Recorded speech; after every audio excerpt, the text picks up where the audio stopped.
Oh, je ne pense pas que j'ai eu une enfance heureuse. Non.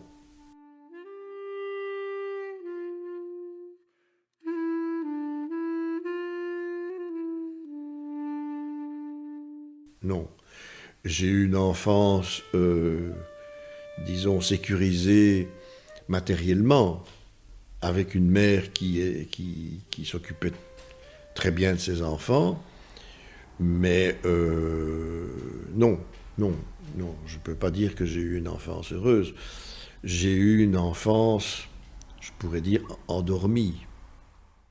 Les premières années de ma vie, je crois, ont été conditionnées, même plus que les premières années, mais en tout cas les premières années, par mon père qui est un pervers narcissique, ce qui a fait que je me suis renfermé sur moi-même, que j'ai vécu une solitude volontaire, que j'ai créé très jeune mon univers.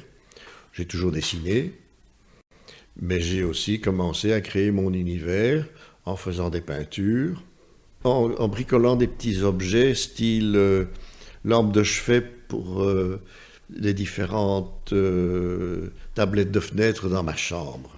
Je restais là des journées entières, seul, à peindre, à bricoler et à écouter de la musique.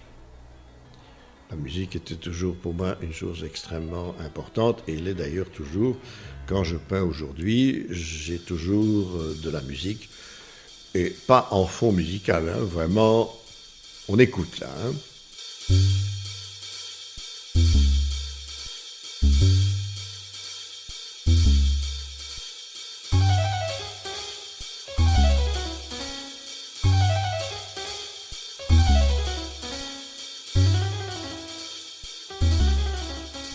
Tout jeune,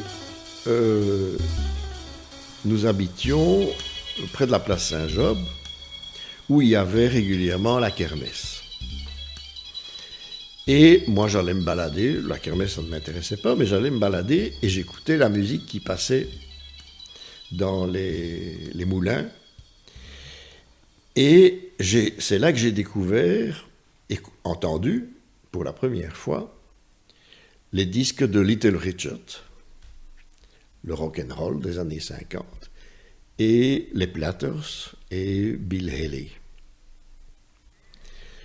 Je me suis renseigné auprès de copains de classe, tiens, tu connais ça, etc.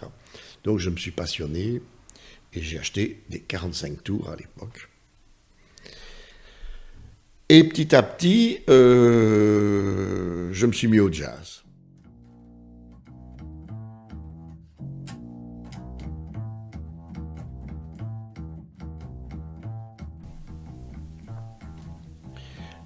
Et quand j'étais étudiant en architecture, je n'écoutais que du jazz, mais j'avais dans mes camarades de classe un camarade avec qui j'étais assez ami, qui lui m'a fait découvrir la musique classique.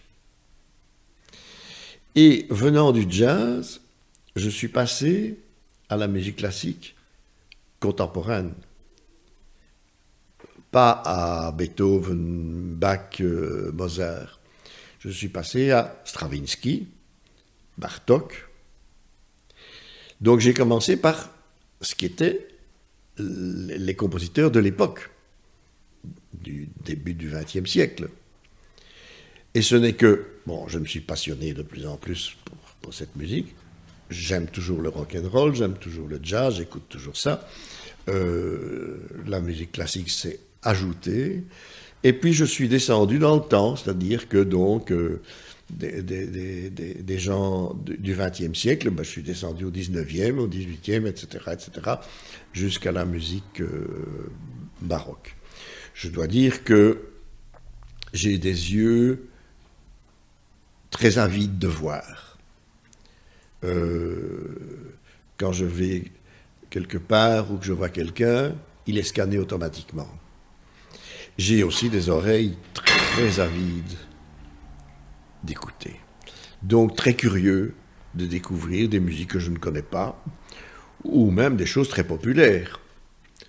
Par exemple, la personne avec qui je partage mon logement aime beaucoup Julio Iglesias. Moi, ce n'était pas ma tasse de thé, comme on dit. Eh bien, j'y ai pris goût. Et je peux passer d'une cantate de Jean-Sébastien Bach à Julio Iglesias, selon les jours et selon les heures.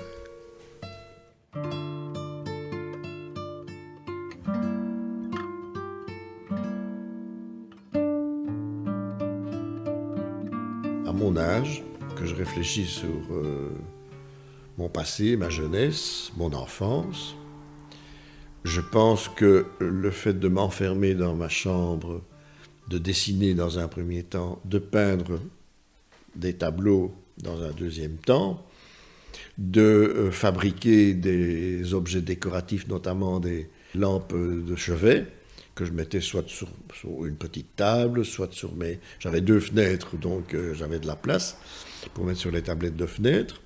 Je pense que ça a été pour moi une échappatoire, ça c'est sûr. Et cet échappatoire, c'est encore jusqu'aujourd'hui.